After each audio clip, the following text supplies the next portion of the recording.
हैं आठवां प्रश्न। और आठवां प्रश्न कह रहा है कि 5 सेंटीमीटर त्रिज्या के एक वृत्त पर ऐसी दो स्पर्शरेखाएं खींचिए जो परस्पर 70 डिग्री के कोण पर झुकी हो। यहाँ एक वृत्त है, उस पर दो स्पर्शरेखाएं खींचनी है और स्पर्शरेखाओं के बीच में कोण कितना होना चाहिए? 70 डिग्री का। क्योंकि कोण हम पहले बना नहीं सकते तो फिर स्पर्शरेखाएं खींच नहीं सकते। तो इसका समाधान क्या है, इसके लिए आइए हम देखते हैं।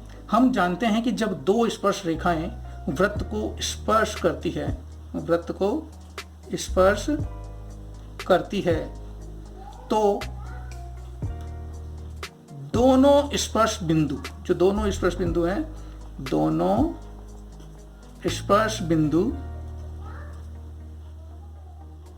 दोनों स्पर्श बिंदुओं द्वारा वृत्त के केंद्र पर जो कोण बनता है, द्वारा वृत्त के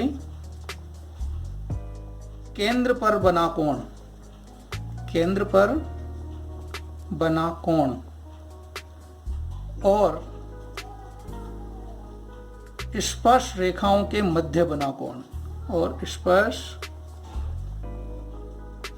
रेखाओं के मध्य बना कोण, जो स्पर्श रेखाओं के बीच में कोण बनता है वो मध्य कोण संपूरक होते हैं। ये बात हम जानते हैं कि ये दोनों कोण संपूरक होते हैं। संपूरक होते हैं इसलिए स्पर्श रेखाओं के मध्य बना कोण क्या होगा?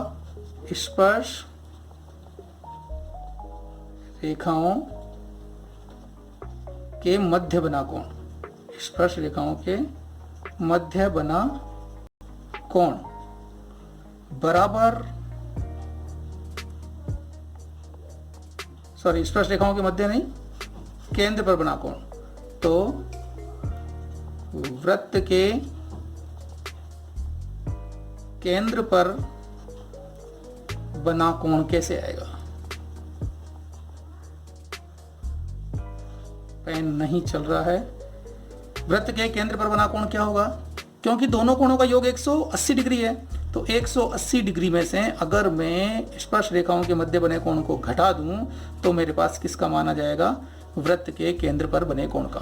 वृत्त के केंद्र पर बना कोण बराबर 180 माइनस 70 डिग्री, और जो मेरे पास कितना आ गया? 110 डिग्री। अब मेरे पास जब वृत्त के केंद्र पर बनने वाले कोण का मान आ गया तो मैं अभिष्ट स्पर्श रेखाओं की रचना कर सकता हूं। देखिए कैसे। सबसे पहले हमें क्या करना है, हमें 5 सेंटीमीटर त्रिज्या का एक वृत्त बनाना है। 5 सेंटीमीटर त्रिज्या का वृत्त बनाने के लिए हम क्या करते हैं, 5 सेंटीमीटर पर 2 डॉट लगा लीजिए ताकि हम 5 सेंटीमीटर का चाप भर सकें। ये हमने 5 सेंटीमीटर के डॉट लगा लिए। ये 5 सेंटीमीटर के डॉट हो गए। अब ये 5 सेंटीमीटर का चाप हम भर लेंगे, और ये चाप 5 सेंटीमीटर का, देखिए बिल्कुल डॉट पे रखिए। रचना में आपको सावधानी बहुत अधिक रखनी होगी, क्योंकि यहाँ वो वाली कहावत लागू होती है कि सावधानी हटी और दुर्घटना घटी। आपको अगर पूरे मार्क्स चाहिए तो सावधानी रखनी होगी। ये 5 सेंटीमीटर का चाप कंप्लीट है, तो अब मैं 5 सेंटीमीटर त्रिज्या का एक वृत्त खींच लेता हूँ। देखिए ये लीजिए, ये मैंने, सॉरी क्योंकि निशान भी नहीं बन पाया है केंद्र का, इसलिए मैं दोबारा से इस काम को, क्योंकि जब मिटाना है तो थोड़ा ढंग से मिटा लें, और इसे अपनी जगह स्थायी करता हूँ। और स्थायी करके मैं ये 5 सेंटीमीटर त्रिज्या का एक वृत्त बना लेता हूँ। ध्यान रखिए, रचना में कभी भी आप ओवरराइट मत कीजिए। ओवरराइट करने पर ज़्यादा समस्या होती है, नंबर आपके कटते हैं, क्योंकि ओवरराइट परीक्षा को साफ दिखती है। ये हमारा वृत्त का केंद्र हो गया, और ये हमारा 5 सेंटीमीटर त्रिज्या का एक वृत्त हो गया। अब हमें इस पर 110 डिग्री का कोण बनाना है इसके केंद्र पर।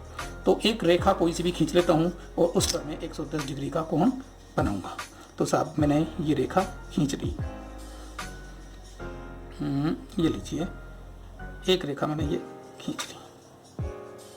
अब मुझे ये त्रिज्या खींच ली है, इस केंद्र पर 110 डिग्री का कोण बनाना है। आपको पता है 110 डिग्री का कोण बनाने के लिए हमें डी यानी चांदे का इस्तेमाल करना होगा। तो चांदे को किस प्रकार से रखेंगे, जरा ध्यान दीजिए। इस कटान बिंदु पर ये बिंदु आएगा, और ये जो त्रिज्या है वो बिल्कुल 180 डिग्री वाली लाइन से पूरी तरह से ढकी होनी चाहिए। रचना का काम है सावधानी और सुग्राही तरीके से होना चाहिए, कहीं कोई मिस्टेक नहीं होती। अब आप सामने देखिए 110 डिग्री, 0 डिग्री तरह से शुरू करेंगे, तो 110 डिग्री नीचे वाले में आ रहा है, इसलिए ये 110 डिग्री पर मैंने डॉट लगा दिया और इसको सीधा मिला दूंगा, तो ये 110 डिग्री का कोण वृत्त के केंद्र पर बन गया। इस प्रकार से वृत्त के केंद्र पर हम 110 डिग्री का कोण बना लेंगे। अब जब हमारे पास ये दोनों त्रिज्याएं आ गई, यानी कि दोनों स्पर्श बिंदु आ गए, ये बिंदु भी स्पर्श बिंदु है, ये बिंदु भी स्पर्श बिंदु है, तो इन पर स्पर्श रेखा कैसे खींचेंगे? इनके लिए हमें इन पर बनाने होंगे 90 डिग्री के कोण। तो देखिए 90 डिग्री का कोण बनाते हैं अब हम। तो 90 डिग्री का कोण बनाने के लिए एक चाप छोटा करके और पर्टिकुलर इस स्पर्श बिंदु पे रख के हम 90 डिग्री का कोण बनाते हैं और इस प्रकार से आप चाप काटेंगे और अब यहाँ प्रकार की नोक रखेंगे जो कटान बिंदु आया है वहाँ पे, और ये ध्यान रहे कि प्रकार हिलना नहीं चाहिए। यहाँ रखकर एक चाप काटेंगे, फिर यहाँ से दूसरा चाप काटेंगे और अब इसका समद्विभाजन करेंगे तो वो हमारा 90 डिग्री का कोण होगा। ये इधर से काटा और ये यहाँ रखकर हमने फिर से एक बार काट दिया, तो ये हमारा 90 डिग्री का कोण बन गया। इसी प्रकार से 90 डिग्री का कोण हम बनाएंगे यहाँ पर भी, बिल्कुल ठीक उसी प्रकार से जैसे हमने यहाँ बनाया। हमारा यहाँ भी 90 डिग्री का कोण बन के तैयार है। अब हम क्या करेंगे, इन दोनों को सीधा इस बिंदु को, स्पर्श बिंदु को इससे मिलाते हुए ये कोण बना देंगे, तो हमारा 90 डिग्री का कोण कंप्लीट हो जाएगा। और इसी प्रकार हम इधर भी यही काम करेंगे। इस स्पर्श बिंदु को इस बिंदु के साथ बहुत ही सावधानी से, इधर उधर नहीं होना चाहिए, जरा सा भी इधर उधर होता है तो फिर प्रॉब्लम क्रिएट होती है। इससे मिलाते हुए हम सीधा लाइन खींच देंगे। ये जो हमारा बिंदु है ये अभिस बिंदु है और जिससे हमने ये स्पर्श रेखा खींची है, तो वृत्त के केंद्र को हम O नाम दे सकते हैं, स्पर्श बिंदु को A और B नाम दे सकते हैं, और इसको जो एक्स्ट्रा रेखा है हमारी उसे तो हम मिटा देंगे, और इस बिंदु को हम P नाम दे सकते हैं जिस बिंदु से हमने ये स्पर्श रेखा खींची है। आपको पता है ये कोण में बनाया है 110 डिग्री का, तो ये कोण ऑटोमेटिक 70 डिग्री का प्राप्त होगा। तो अभिष्ट त्रिभुज की इस प्रकार से रचना हुई, जिस पर दो स्पर्श रेखाएं खींची गई है और परस्पर 70 डिग्री के कोण पर झुकी हुई है। इसकी रचना अगर हमें लिखने के लिए कहा जाता है तो हमें लिखनी चाहिए, और अगर लिखने के लिए नहीं कहा जाता है तो हमें लिखने की आवश्यकता नहीं है। जैसे लिखा है कि 5 सेंटीमीटर त्रिज्या के एक वृत्त पर ऐसी दो स्पर्श रेखाएं खींची जो 70 डिग्री के कोण पर झुकी हो। रचना के लिए नहीं कहा तो हमें रचना के पद लिखने की आवश्यकता नहीं है। अगर कहता है तो हमें ये पद लिखने हैं। अब हम लेते हैं प्रश्न नंबर 9। कोई बर्तन एक खोखले अर्धगोले के आकार का है, यानी बर्तन का आकार कैसा है। सबसे पहले हम इसी बात को लिख लें ताकि हमारे दिमाग में ये बात रहे कि बर्तन का आकार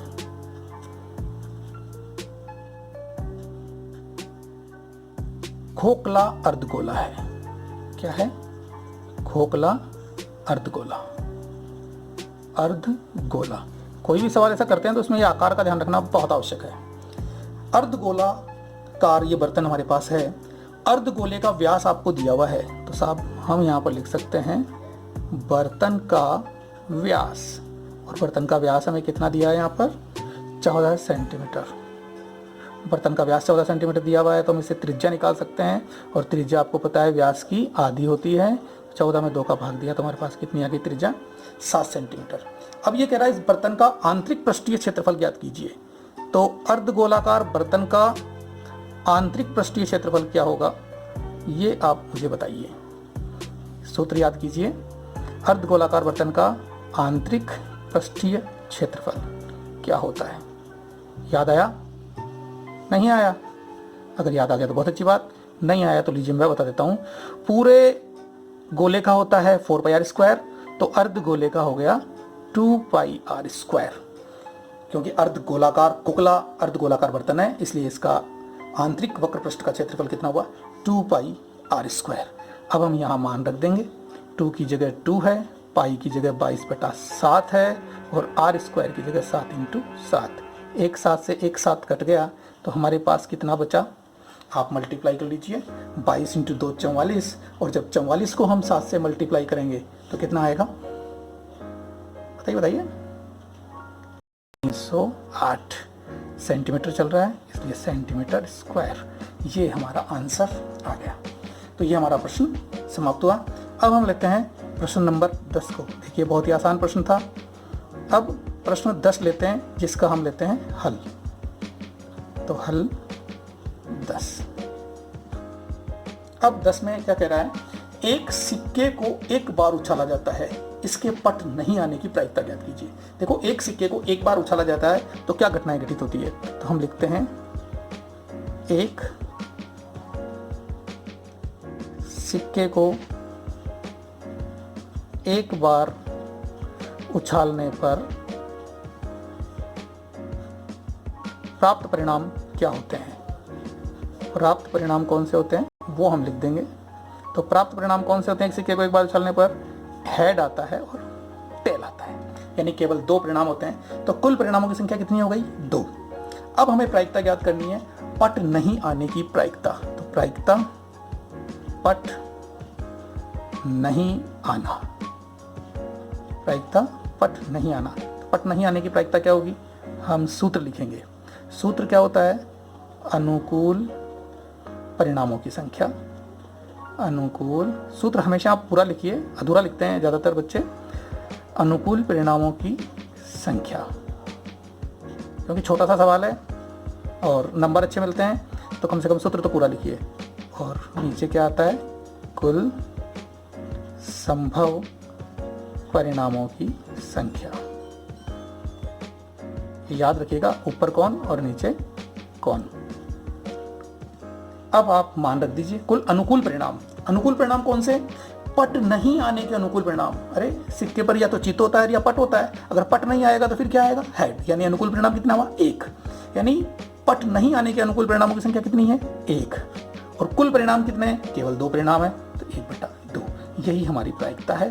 तो ये हमारा आंसर हो गया।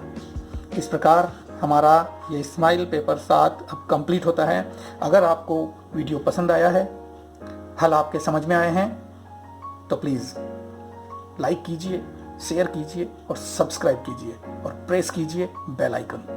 Thank you.